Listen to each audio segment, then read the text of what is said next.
guest, a gentleman that's come around. We met out at the Brush Creek, not community center, but out by the Freedom Fountain. They had a One Love event that Representative Brandon Ellington put on, along with a few others. I think the Music and More Foundation, W.E.B. Du Bois, I mean not W.E.B. Du Bois, but KUAW was a partner in that also. And we met, and we've been talking and working on some things, and he wanted to come in, talk about his program, what he's working on in the city a bit. So without any further ado, I'd like for him to introduce himself. So would you talk to our studio audience and tell them a little bit about yourself? Good evening out there, radio audience of KUAW. Good evening out there, radio audience of KUAW. I am Bishop Ernest Jefferson. I am the presiding bishop of International Progressive Ministries, and I also operate as the chief executive officer of the International Community Access Board.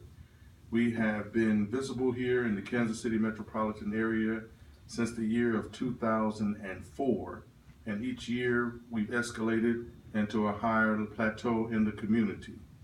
We are a community-based 501c3 organization, religious and community-oriented, and our concentration is basically on the whole person. It has been a journey for me in the ministry. I've been in the ministry some 41 years. I was called into the ministry at the age of 9 years of age, and it's been a journey therefore. Then going on into my latter 20 years, I was ordained as one of the youngest ordained bishops in the United States. So I have been doing and serving the community at large for some time. All right, well, that's good to hear. Now, what's the name of your organization again? The church side of it is the International Progressive Ministries. The non-profit community side of it is the International Community Access Board.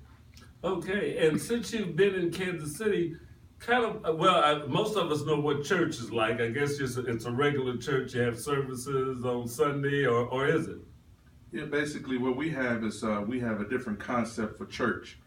We have satellite campuses that operate throughout the metropolitan area, where we basically want to just not have a church experience. We want to take church outside of the walls. All right. Sometimes we may have church services in front of a 7-Eleven. Sometimes we may have church services in front of Happy Woody's and give out food, clothing, let the community know at large. Sometimes we may go to a subdivision of a police station and camp out right in front of there and just minister to the people as they come to and forth. So again, International Progressive Ministries is a ministry that's a hands-on ministry that operates outside of the church walls. All right. Well, that's pretty good. We had a gentleman that we were interviewing last week, a couple of weeks ago on Wake Up Kansas City, who ministers to youth, and he travels the country in a bus and does his ministry and stuff. So church does not have to be, church is not the walls, church is not the building, and we know that. So having church wherever you have it, as long as you're talking the word of God, then that is having church. And so wherever two or more are gathered in my name, there I shall be also. So we are glad that you are here, and we're glad that your church is doing what it does. Now, what big a range do you work in? Is it the whole region? Is it the state? What do you cover? International Progressive Ministries is a worldwide ministry.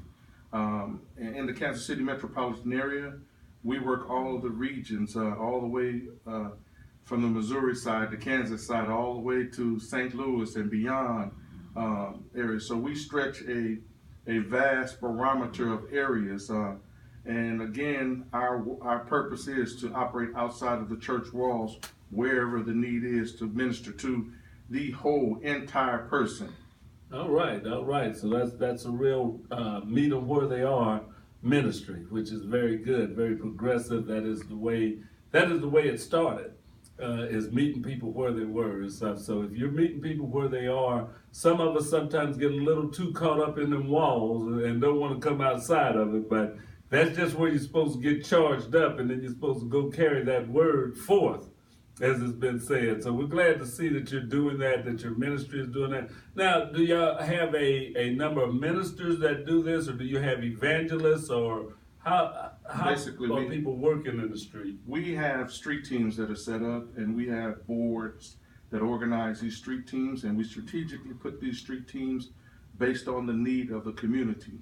Of late, we've been campusing and focusing on a campaign that we've had that's been entitled Put the Guns Down. And basically, what our street teams and ministry teams have been going is we've been going to crime sites where there have been shootings or homicides and things of that nature, and encouraging the community to put down their weapons and to be more caring and compassionate towards one another. All right, yeah, and that sounds pretty good. Now, do you work in collaboration with any of the other groups? I know there's an Aim for Peace in Kansas City. There's a ad hoc group against crime, and do you guys collaborate any with some of the other groups that are working for some of the same goals as far as stopping the violence that's going on in the city? Yes, we do collaboratively work. Last month, we were able to have a community forum entitled "It's Time to Heal Our City." And on that particular panel, we had the City of Kansas City, Missouri Civil Rights Division. We had a representative from Metro Barber College. We've had SWOPE Health Services, resource agencies that are in the community. We network with those agencies.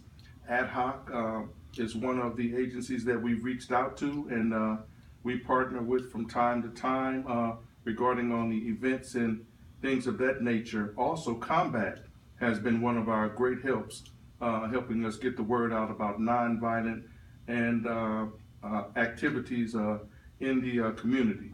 Very good, because that's one of the things that we need to do, is to not just work in a silo or by ourselves. Is that there are a lot of us that want to do good in this community. This city has a lot of people that care about what's going on in the community, regardless of what some people may think and stuff. There's a lot of people that are doing things, that are putting in time, putting in work out there on the street to help end this violence. And a lot of times we work in isolation and we don't work together. So the fact that you're working with some of the other groups is very good. Now, you said you work with Swope Health and them. What do you do for the whole person, other than just the spiritual side, when you're working with other entities like health organizations, I guess homeless shelters, things like that? What kind of coordination do you try to bring about? We just had a gentleman to call us that was 75 years of age. He was a veteran, and basically he needed services to help him. He was blind, losing his sight, and he had a lot of legal issues. So basically what we were able to do, we were able to direct him to Swope Health Services, and Swope Health Services has an outreach program, and they were able to direct him, and then furthermore to help minister to him, we were able to send him to Restoration Services there at 31st and Truth, who has an outreach program also that deals with helping you get your business license, helping you get identification, helping you get the things that you need to operate as the whole person in the community, and to help you get back on track in society. Maybe you may have just come from prison and you need a fast track program to help get on prison. So basically we've acted as a liaison to help direct and provide additional resources to the community at large. Now, you mentioned also that you have a 501c3 component. What does the 501c3 do, or do they kind of work hand in hand?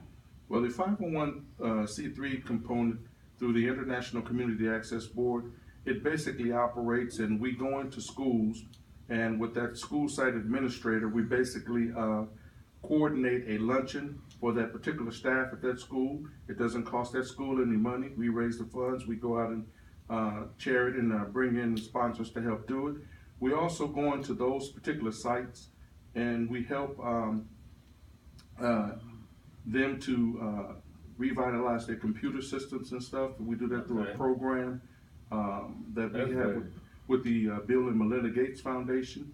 And with that program, it is a dollar buyback program where you can go in and buy the on-site equipment there and help turn it around to help educate and bring in additional computer resources to those particular schools.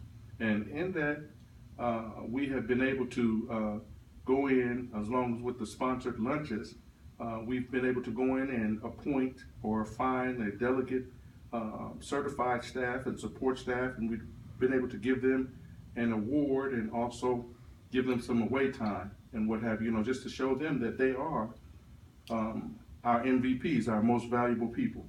All right, yeah, that sounds pretty good. Well, hey, I want to let our let our listening audience know that this is KUAW, Knowledge, Understanding, and Wisdom Radio, and you can call in if you have questions for Bishop Jeffers right now. Our number is 816-599-6893. You don't mind taking any questions over the air, do you? No, sir, don't mind at all. All right. Welcome those questions. They help build our character. All right, so if you have some questions for the bishop or to KUAW, give us a call, 816-599-6893. You can also contact us on email, KUAW985@gmail.com. We want you to friend us on Facebook. If you go to Facebook and put in KUAW-LPFM 98.5, you can pick us up. So there's a lot of ways to get in touch with us. I won't be able to keep up with the emails right now, so I would wish if you want to talk with the bishop to send us, call us. Just call us directly, 816-599-6893. We're short on staff today, especially since the cold weather, and we don't have extra people, so I don't know that we have anybody looking at the email right now. But we're going to take a quick break, and we'll be right back, and we'll continue with this interview and find out a lot more about what's going on with Bishop Jefferson's organization, what they're doing in the city, and then what future plans they have for the city. So stay tuned, keep listening, and we'll be right back.